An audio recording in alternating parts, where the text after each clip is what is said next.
The birth of photography provided Victorians with new ways to remember the recently dead, for whom no other portraits might exist.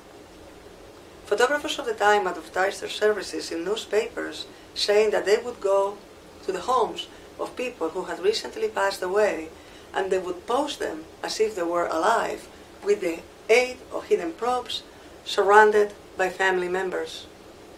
After the fact, they would touch up the pictures to make the cases seem more natural and to add color to pallid cheeks, but the same protracted exposure times that made the dead so easy to photograph made it so that the living appeared blurrier and ghostlier than the dead because they were not able to stay still so long for the photo shoot.